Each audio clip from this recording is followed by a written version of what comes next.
Good morning. It's a new day. It's a great day. There is something I want to share with you as a Christian, and I think it is going to help our Christian life.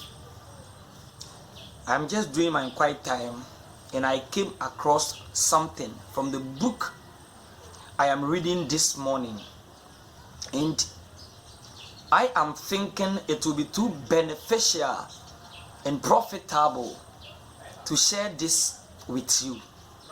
You know, every morning you need a fuel for the day. A car or a vehicle without a fuel, either petrol or diesel or gas, cannot work. So for you to carry the day, to gain victory, you need a fuel. That is the reason why it is too important to do a quiet time after your morning devotion. You need to be strong in the Lord. Don't be a shallow Christian. Go deep. Be a matured Christian. What I want to share with you this morning is three types of Christians. Three types of Christians. We have babies, 1, children, 2, and then matured.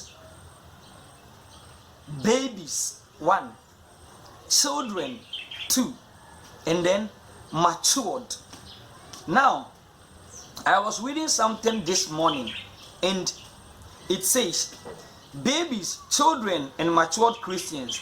When you are a baby Christian, you are easily hurt, always crying, and heavily dependent on others. These are for babies.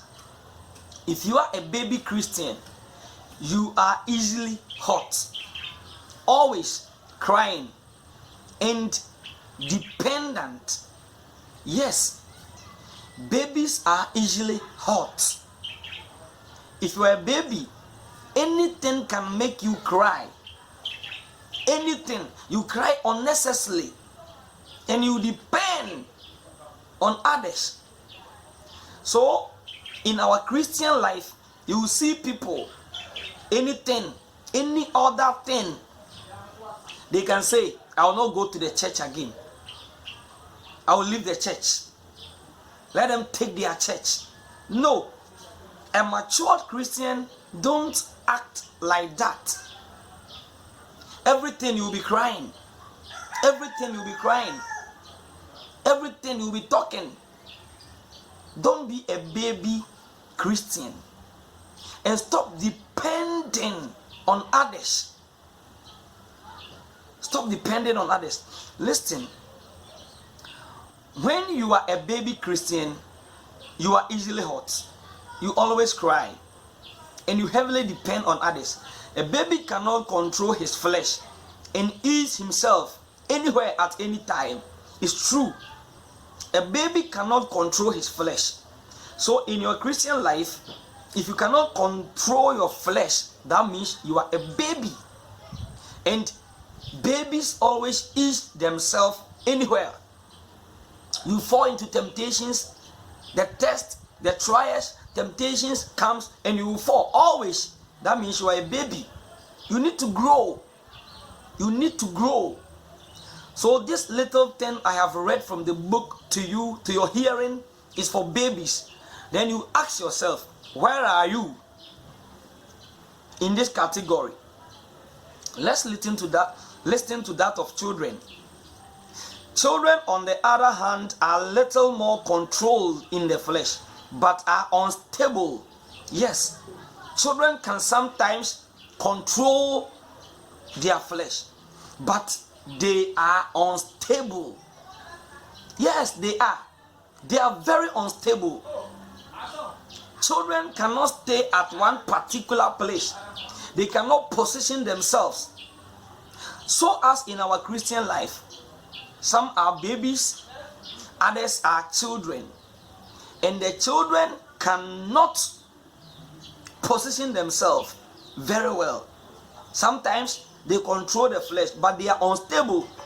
So you will see, you will determine that this sin, I will not fall in it again. And you will not know what will happen, and you will fall in it. That means you are a child. You are a child. You will be unstable. You will be unstable. And it says, unable to sit down and always running all over the place. These are the attitude of children. Running all over the place, from this church to this church to this church to this church, because of this pastor, because of this elder, because of this deacon. I will stop going to this church and I will go into this church. You know what you are going to face in the new church, that you are fleeing from your old church to that place. Because I was sick, elder didn't come and pray for me, the pastor didn't come to my house, so I will stop going to the church and find a new church. That means you are a child. You are a child. Now listen, it continues to say, children bear little fruit and contribute a little to the building of the home. It's true. Children bear little fruit and they contribute a little to the building of the home. Just set your mind back. Cast your mind to your house, your home. How many times do children contribute to the development of the house? They have little idea of what is going on. But hey, now, let's come to the matured Christian. Knowledge, understanding, and wisdom are the hallmark of maturity. Knowledge, understanding, and wisdom are the hallmark of maturity. And it's true. The hallmarks that make someone to be a matured Christian are three. 1, knowledge. 2, understanding. 3, wisdom. Now let me elucidate it. When someone is becoming a mature Christian, he knows quickly from the state of ignorance and naivety. Yes, he moves quickly from the state of ignorance and naivety. If somebody is becoming a matured Christian, he moves from ignorance and the state of naivety. That means you stop being a baby.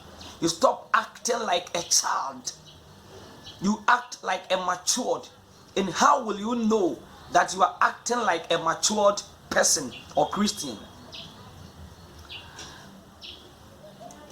He knows why. He knows what. He knows where. And he knows when things have to be done. Number 1, he knows why. Why? And he knows what. Why this thing is happening to me. What it means for me to do it. What it means for me not to do it. Where to position myself. Where to start from. Where to end. Where to rest. Where to act.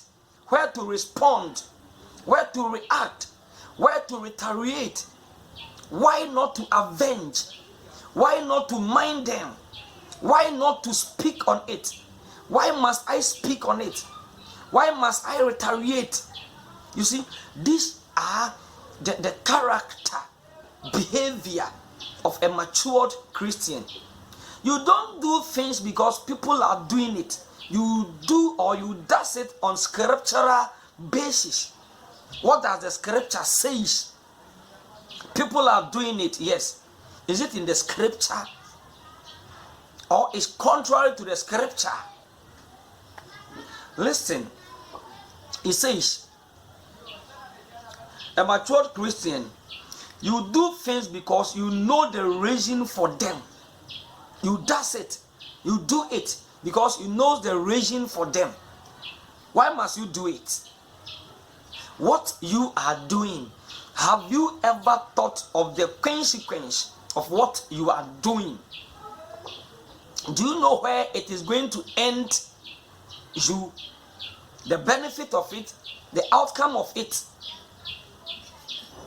Is it going to be fruitful or fruitless? It continues to say, to be a matured Christian, you must know why things are done. You must have the reason for all Christian practices. You must not just do things because everyone does it. You must do things because you know the reason for them. You must do things because you know the reason for them. You know the outcome. You know where it is going to end you. You don't do it because people are doing. Hey, let me ask you. Are you a child? Are you a baby? Or you are matured? Ask yourself. How do you respond to situations? How do you see things? How do you welcome things? How do you picture things? How do you act? Are you easily hurt? Can you press forward? Can you let things go? Can you forgive and continue? 3 types of Christians: baby Christians, children Christians, and matured Christians. Contribute to the building of the church, building of the home. Contribute to the development of the church. Don't take matters from the church and send them outside. What you discuss in church, take only the gospel that can win a soul, that can convict people to outside, but not the matter you discuss in the church concerning the church affairs to the unbelievers. You see people discussing church matters with unbelievers, ungodly. No, don't be a child. Don't be a baby. Be matured. Reason. Know when, where, why, what, and how things must be done. If you will able to do this, then you find yourself in the category of matured Christians. Type of Christians: get a deep root in Christianity. Yes, grow in the Lord. Grow in the Lord. Don't be naive. Don't be naive. For the devil is out there seeking for whom to devour. May the Lord bless you for this morning's episode. Grow in the spirit. Be a matured Christian. My name is Prophet Wisdom Aha. Good morning.